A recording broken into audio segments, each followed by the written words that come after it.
जय हिंद दोस्तों, स्वागत है आपका अपने YouTube चैनल फिनो लेसन पर। आज इस वीडियो में हम चर्चा करेंगे LIC के माइक्रो बचत पॉलिसी के बारे में विस्तार से, जिसका टेबल नंबर 951 है। दोस्तों, मैं जब भी वीडियो बनाता हूं तो मैं हमेशा यह कोशिश करता हूं कि उस वीडियो में मैं आपको संपूर्ण जानकारी काफ़ी सरल भाषा में दूं, जिससे आपको उस वीडियो को समझने में काफ़ी सहूलियत मिले। दोस्तों, LIC की माइक्रो बचत पॉलिसी की सबसे खास बात यह है कि इस पॉलिसी में आपको GST का भुगतान नहीं करना होता है। यानी कि आप जब प्रीमियम का भुगतान करेंगे तो आपको कोई भी टैक्स नहीं देना होता है। यह LIC की इकलौती ऐसी पॉलिसी है जिसमें आपको कोई टैक्स नहीं देना होता है। दोस्तों, इस पॉलिसी में आपको कोई भी मेडिकल टेस्ट से होकर नहीं गुजरना होता है। बात करते हैं इस पॉलिसी की तीसरी बेनिफिट की। तो इस पॉलिसी में आपको ऑटो कवर की फैसिलिटी मिलती है। ऑटो कवर का मतलब होता है, यदि आप अपने पॉलिसी में प्रीमियम का भुगतान नहीं कर पा रहे हैं और वह कुछ बंद हो गई है, तब भी वह कुछ वर्षों तक के लिए उसमें ऑटो कवर की फैसिलिटी मिलती रहती है। और दोस्तों, सबसे खास बात यह है कि यह एक बहुत ही कम प्रीमियम पे करने वाला पॉलिसी है। दोस्तों, यह एक regular premium paying term plan भी है, अर्थात कि आप इस पॉलिसी में जितने वर्षों का पॉलिसी टर्म का चुनाव करते हैं, आपको उतने ही अवधि तक प्रीमियम का भुगतान LIC को करते रहना होता है। दोस्तों, यह पॉलिसी बेसिकली उन लोगों के लिए डिज़ाइन किया गया है जिनकी वार्षिक आय बहुत कम है। आइए दोस्तों, देखते हैं इस पॉलिसी को लेने की कुछ एलिजिबिलिटी क्राइटेरिया की। बात करें पॉलिसी टर्म की, तो दोस्तों वह इसमें 10 वर्षों से लेकर 15 वर्षों तक का पॉलिसी टर्म का चुनाव करने का के लिए आपको मिलता है। और दोस्तों, मैंने जैसे आपको बताया कि यह एक regular premium paying term plan है, अर्थात आप जितने भी वर्षों तक की पॉलिसी को लेंगे उतने ही वर्षों तक आपको प्रीमियम का भुगतान करते रहना होता है। यदि आप 10 वर्ष का लेते हैं तो आपको 10 वर्षों तक प्रीमियम का भुगतान करना है।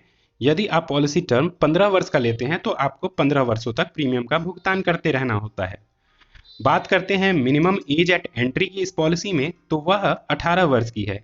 यानी कोई व्यक्ति जब 18 वर्ष कंप्लीट कर लेता है तो उसे हम यह पॉलिसी दे सकते हैं। मैक्सिमम एज एट एंट्री की बात करें तो वह इसमें 55 वर्ष है। मतलब 55 वर्ष से ज़्यादा का व्यक्ति इस पॉलिसी को नहीं ले सकता है। मैक्सिमम मैच्योरिटी एज इसमें 70 वर्ष की होनी चाहिए। और मिनिमम सम अश्योर्ड की बात करें दोस्तों, तो वह इस पॉलिसी में मात्र और मात्र 50,000 रुपये है। यानी कोई व्यक्ति 50,000 के छोटे से सम अश्योर्ड के साथ इस पॉलिसी को ले सकता है। अगर हम बात करें मैक्सिमम सम अश्योर्ड की दोस्तों, तो वह इसमें 2 लाख रुपए की रखी गई है। बात कर लेते हैं कुछ अन्य महत्वपूर्ण बेनिफिट की इस पॉलिसी की बारे में। तो दोस्तों, आपको इसमें लोन की सुविधा मिलती है, जिसे आप 3 वर्षों का पूरा प्रीमियम का भुगतान कर देने के बाद ले सकते हैं। दोस्तों, इसमें आपको जो लोन मिलेगा वह आपके सरेंडर वैल्यू का 70% होगा। बात करें सरेंडर की, यदि दोस्तों आप अपने पॉलिसी को आगे नहीं चला पा रहे हैं, आप प्रीमियम का भुगतान नहीं कर पा रहे हैं, तो आप अपने पॉलिसी को सरेंडर करके आप अपनी बकाया राशि जो होगी वो आप ले सकते हैं। लेकिन इसमें दोस्तों, जब भी आप पॉलिसी को सरेंडर करने के सोचेंगे तो आपको काफ़ी आर्थिक हानि का नुकसान करना पड़ेगा। बात कर लेते हैं दोस्तों इस पॉलिसी में टैक्स बेनिफिट की। तो दोस्तों, इसमें जब आप प्रीमियम का भुगतान करते हैं तो वह इनकम टैक्स के सेक्शन 80C के अंतर्गत रिबेट मिलता है। वहीं जो डेथ बेनिफिट मिलता है उस पे आपको इनकम टैक्स के सेक्शन 10D के अंतर्गत रिबेट मिलता है। आइए दोस्तों, देखते हैं इस पॉलिसी में मौजूद कुछ राइडर्स। राइडर्स का मतलब होता है पॉलिसी बेनिफिट के अलावा अतिरिक्त बेनिफिट, जिसे आप पॉलिसी के अलावा अतिरिक्त भुगतान करके लेते हैं। तो दोस्तों, इसमें जो आपको राइडर्स मिलता है चुनाव करने के लिए, वह होता है एक्सीडेंटल डेथ बेनिफिट राइडर। यानी कि यदि पॉलिसी अवधि के दौरान बीमित व्यक्ति की किसी भी कारण से एक्सीडेंटल मृत्यु हो जाती है, तो उस स्थिति में जो बीमा धारक हैं उनकी नॉमिनी को उनके चुने गए सम अश्योर्ड का 100% एडिशनल जो होता है वह डेथ बेनिफिट के रूप में प्रदान किया जाता है। दूसरा जो इसमें आपको राइडर मिलता है वह होता है accidental death and disability benefit rider. अर्थात इसमें जो ऊपर एक्सीडेंटल राइडर्स की बेनिफिट है वह तो आपको मिलती ही मिलती है, उसके अलावा कुछ और आपको राइडर्स मिलती है।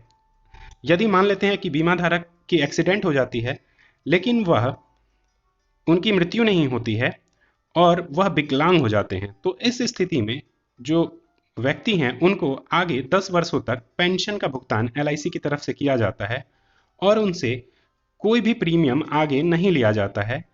और विदाउट प्रीमियम के जब मैच्योरिटी एज आ जाती है उनकी, तो यह पॉलिसी मैच्योर कर जाती है और उन्हें मैच्योरिटी बेनिफिट मिल जाता है। दोस्तों, यदि आप किसी कारणवश प्रीमियम का भुगतान नहीं कर पा रहे हैं और आपकी पॉलिसी बंद हो गई है और आप उसे दोबारा से चलाना चाहते हैं, तो आप 5 वर्षों की अवधि में कभी भी पुराना जो किस्त है आपका, उसे ब्याज संग लौटाकर इस पॉलिसी को रिवाइव भी कर सकते हैं। तो इसमें आपको पॉलिसी रिवाइवल की भी बेनिफिट मिलती है। बात कर लेते हैं ग्रेस पीरियड की। ग्रेस पीरियड का मतलब होता है कि आपको पॉलिसी के प्रीमियम का भुगतान करने के लिए मिलने वाला अतिरिक्त समय। तो इस पॉलिसी में जो आपको अतिरिक्त समय मिलता है प्रीमियम का भुगतान करने के लिए, वह 30 दिनों का होता है। आइए दोस्तों, अब एक एग्जाम्पल देख लेते हैं कि यह पॉलिसी कैसे काम करता है। तो हम इस उदाहरण में देखते हैं कि कोई व्यक्ति 25 वर्ष की आयु में 2 लाख के सम अशॉर्ड का माइक्रो बचत 951 टेबल नंबर पॉलिसी को लेता है और टर्म के रूप में 15 वर्षों तक का चुनाव करता है। तो इस तरह से बीमित व्यक्ति को 15 वर्षों तक के लिए प्रीमियम का भुगतान एलआईसी को करते रहना होता है और जो उन्हें प्रीमियम के रूप में पे करना है वह ईयरली 9,714 रुपये, हाफ ईयरली 4,909 रुपये, क्वार्टरली 2,480, मंथली 853। अगर हम दोस्तों इसका एवरेज निकालें प्रतिदिन के हिसाब से, तो वह मात्र और मात्र 26 रुपये का आता है। इस तरह से जो बीमित व्यक्ति को टोटल 15 वर्षों में प्रीमियम का भुगतान करना होता है वह होता है 1,45,710 रुपये।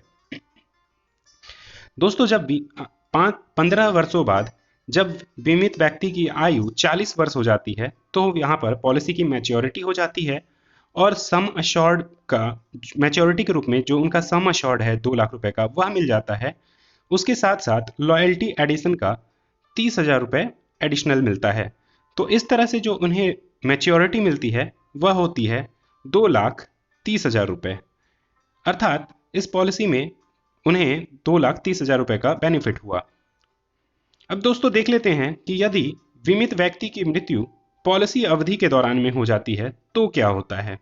तो दोस्तों इसमें 2 कंडीशन है कि जब से व्यक्ति ने पॉलिसी लिया है उसके बाद यदि उन बीमित व्यक्ति की मृत्यु 5 वर्षों के अंदर हो जाती है, पॉलिसी जब उन्होंने लिया तब से 5 वर्षों के अंतर्गत यदि उन बीमित व्यक्ति की मृत्यु हो जाती है, तो उस स्थिति में जो बीमित व्यक्ति हैं उनके नॉमिनी को बीमित व्यक्ति के द्वारा चुने गए सम अश्योर्ड का 100% का भुगतान एलआईसी की तरफ से किया जाता है, जो कि हमारे उदाहरण में 2 लाख रुपए है।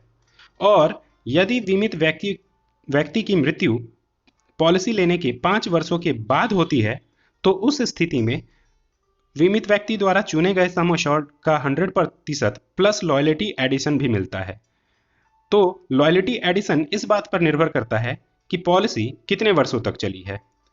और दोस्तों यदि व्यक्ति की मृत्यु एक्सीडेंटल होती है और उन्होंने राइडर्स के रूप में एक्सीडेंटल बेनिफिट का चुनाव किया होगा, तो नॉमिनी को अलग से 2 लाख रुपए का भुगतान एलआईसी की तरफ से किया जाएगा। तो दोस्तों जब भी आप इस पॉलिसी को लें तो आप राइडर्स का चुनाव जरूर करें। दोस्तों अगर आपको इस पॉलिसी या एलआईसी की कोई भी पॉलिसी के बारे में कोई भी सवाल हो या फिर आपको एलआईसी की कोई पॉलिसी लेनी हो, तो आप दिए गए ईमेल आईडी पर मुझे ईमेल कर सकते हैं या आप नीचे कमेंट सेक्शन में मुझे कमेंट भी कर सकते हैं। मैं आशा करता हूं कि आपको यह वीडियो अच्छी लगी है। आपको वीडियो अच्छी लगी हो तो आप चैनल फिनोलेसन को लाइक करें, शेयर करें और सब्सक्राइब करें। दोस्तों सब्सक्राइब का बटन आपके स्क्रीन के दाहिने साइड में दिख रहा होगा। आपका वीडियो को पूरा देखने के लिए बहुत बहुत धन्यवाद। आपका दिन शुभ हो। भारत माता की जय। आप दिए गए ईमेल आईडी पर मुझे ईमेल कर सकते हैं या आप नीचे कमेंट सेक्शन में मुझे